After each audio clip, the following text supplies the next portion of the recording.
Now, 183 people have now been confirmed dead in the sinking of the ferry, and 119 others remain missing. In waters off Korea's southwestern coast where the accident happened, search operations are now well into its 10th day. Not a single survivor has been found since the ferry capsized last Wednesday morning, but efforts do continue, with authorities having decided to use what's called a diving bell at the site for the first time this afternoon. For the latest, we now go live to our Song Ji-sun at Paengmok-hang Harbor, the nearest point of land to the accident site. Ji-sun. Kanyang, the search and rescue operation continues on this Friday, although the conditions are less favorable to the previous days as the wind and the current is stronger. The bodies of 3 female bodies have been recovered, most likely the students of Danwon High School, and the death toll now stands at 183, with 119 still missing. Around 90% of the victims in this tragedy were the students. The divers will continue their search on the 3rd floor where the cafeteria is, and on the 4th level of the ship where the cabins of most Danwon High School students were located, focusing on the center of the deck. A diving bell, a chamber that can be used as a base and transportation of divers underwater, has arrived at the accident site and will be deployed in a few hours. This will help to increase the number of divers engaged in search operations and would enable them to stay underwater for up to an hour without interruption.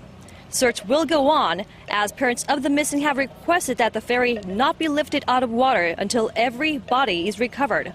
5 cranes are on standby, but no one assumes that the lifting will take place anytime soon. Now, Ji-sun, it seems like tensions between the families of the missing and authorities involved in the search operations have passed the boiling point. Have things calmed down a bit? Kanyang, this all-out efforts came after the very sad, desperate, and angry parents show strong distrust and doubts about the ongoing operation going on here on site. They actually sat down with the Minister of the Oceans and Fisheries, as well as the Chief Commissioner of the Coast Guard, from Thursday evening overnight, questioning them about the search execution in details. The parents want more civilian divers be brought into the operation, as they think there were not enough divers out there to recover the bodies of their children. While authorities had announced over 700 divers would be utilized for search operations, only 81 actually went into the water Thursday, and 88 were scheduled to take part on this Friday. The reduced number is for the safety of the divers, as they need at least 12 hours between dives to decompress, and only a handful can be underwater simultaneously due to limited space within the ferry, not to mention the limited number of diving distance lines. Civilian divers are reported to have contributed tremendously in the initial stages of the search and rescue, installing guidelines into the ferry. The diving bell also belongs to a private company.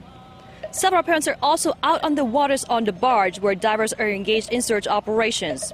The Maritime Minister and Coast Guard Chief will stay on site to direct the operations and assist the families, as parents requested, until the last student is brought back on shore. This was Song Ji-sun reporting live from Paengmok-hang Harbor in Sindo.